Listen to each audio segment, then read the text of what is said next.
L'Éthiopie et l'Union européenne ont conclu un accord de partenariat de Global Gateway visant à renforcer les investissements dans des secteurs stratégiques. Le Premier ministre Abiy Ahmed a exhorté à accélérer la transformation numérique du continent afin de dynamiser la croissance économique future de l'Afrique.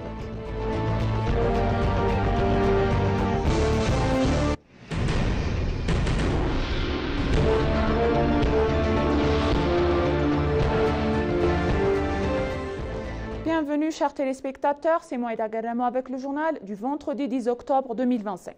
Restez avec nous. L'Éthiopie et l'Union européenne ont signé un accord de partenariat de Global Gateway ouvrant un nouveau chapitre dans leurs relations historiques. L'accord a été paraphé par le président éthiopien Taye Asselassie et la présidente de la Commission européenne Ursula von der Leyen.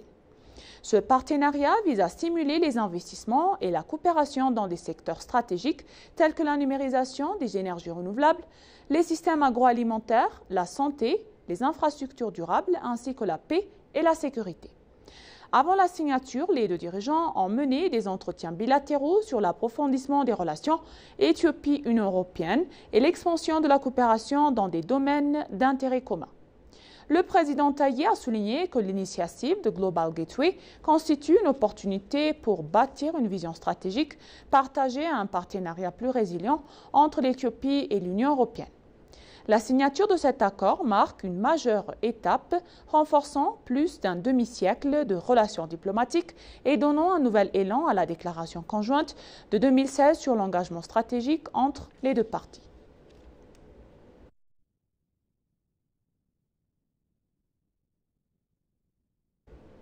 Lors du 24e sommet du COMESA à Nairobi, le Premier ministre Abiy Ahmed a mis en avant la nécessité urgente d'une transformation numérique accélérée afin de stimuler la croissance économique et de façonner l'avenir du continent africain. Réunis dans la capitale kenyane, les dirigeants du COMESA ont ouvert les travaux du sujet consacré cette année au thème de l'intégration économique à travers les solutions numériques, rapporte le Place de Pulse of Africa.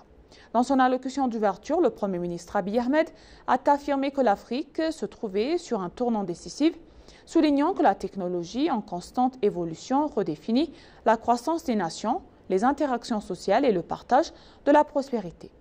Le Premier ministre a rappelé que le continent dispose des ressources humaines, de la créativité et des richesses naturelles nécessaires pour bâtir un avenir équitable et prospère, appelant à une action concrétée et à une vision commune. Dans cette optique, il a souligné le rôle déterminant des organisations régionales telles que la COMESA qui doivent, selon lui, transformer la volonté collective en progrès tangible, privilégier la coordination plutôt que la duplication et promouvoir l'intégration plutôt que l'isolement.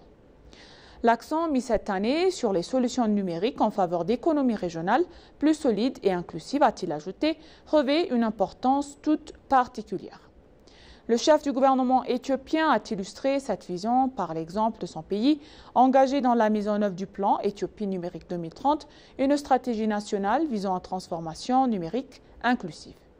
Il a indiqué que cette centaine de services publics ont été numérisés, qu'un programme d'identité numérique couvre désormais plus de 25 millions de citoyens et que le système éthiopien de paiement électronique a enregistré près de 4 milliards de transactions en 2024, représentant une valeur totale d'environ 100 millions de dollars américains. Par ailleurs, il a mentionné que grâce à l'Institut éthiopien d'intelligence artificielle et au programme national de codage, plus de 2,2 millions de jeunes Éthiopiens ont été formés aux compétences numériques, devenant ainsi les innovateurs de demain.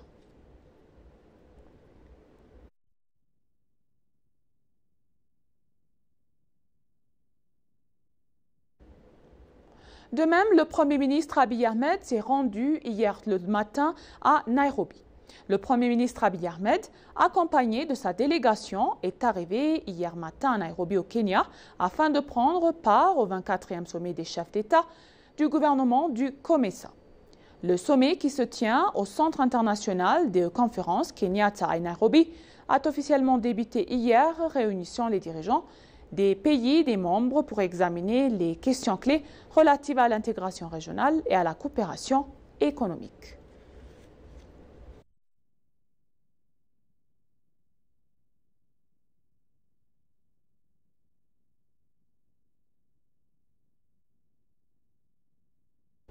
Le président kenyan William Ruto a exhorté les États membres du marché commun de l'Afrique orientale et australe, autrement appelé COMESA, à investir davantage dans les institutions financières africaines afin de financer durablement la croissance du continent.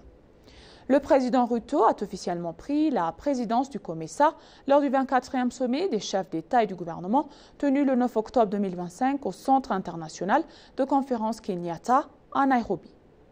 Il succède au président burundais Evariste Ndayishimiye qui dirige le bloc depuis un an. Dans son discours, William Ruto a appelé à une rupture avec les systèmes financiers mondiaux actuels qu'il a qualifiés de vestiges d'une époque résolue, affirmant qu'ils constituent de désavantager les pays en développement. Le chef de l'État a plaidé pour un renforcement des institutions régionales, notamment la Banque de commerce et de développement, Afreximbank, la Société financière africaine et ZEPRE, qu'il a décrites comme des piliers essentiels pour mobiliser les ressources africaines au service des priorités du continent.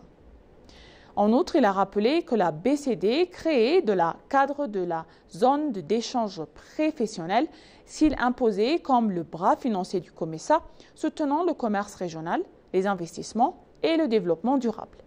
Il a précisé que ces institutions africaines offrent désormais des crédits à long terme allant jusqu'à 25 ans à de taux d'intérêt aussi bas que 2%, illustrant l'efficacité des solutions financières africaines face aux défis du développement. Le président William Ruto a également souligné la nécessité de stimuler le commerce intra-africain, rappelant que le continent ne représente encore que 3% du commerce mondial et 14% des échanges internes. Le 24e sommet du COMESA a réuni des chefs d'État, des ministres, des chefs d'entreprise et des partenaires de développement pour discuter du commerce, de la paix et de l'intégration régionale.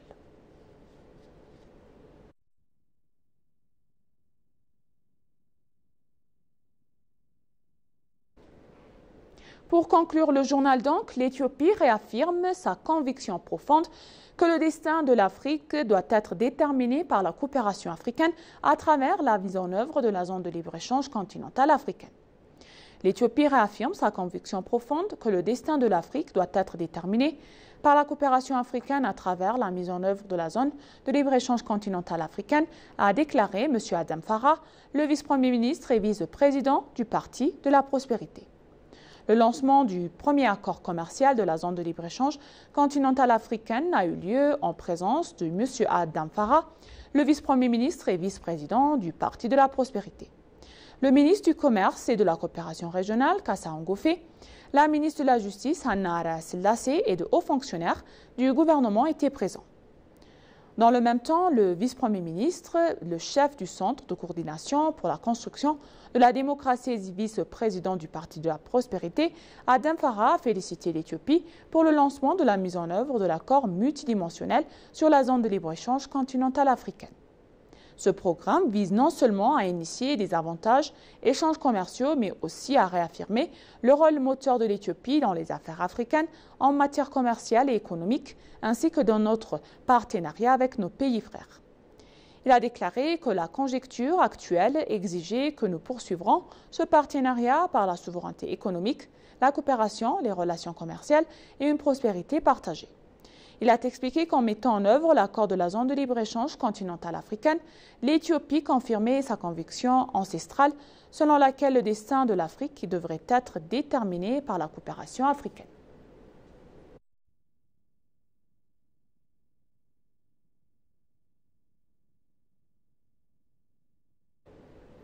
Et maintenant, chers téléspectateurs, je vous rappelle les titres principaux. L'Éthiopie et l'Union européenne ont conclu un accord de partenariat Global Gateway visant à renforcer les investissements dans des secteurs stratégiques. Le Premier ministre Abiy Ahmed a exhorté à accélérer la transformation numérique du continent afin de dynamiser la croissance économique future de l'Afrique. Merci chers téléspectateurs, ainsi s'achève le journal d'aujourd'hui. C'était moi Ida Galamo avec le journal et je vous souhaite une bonne journée.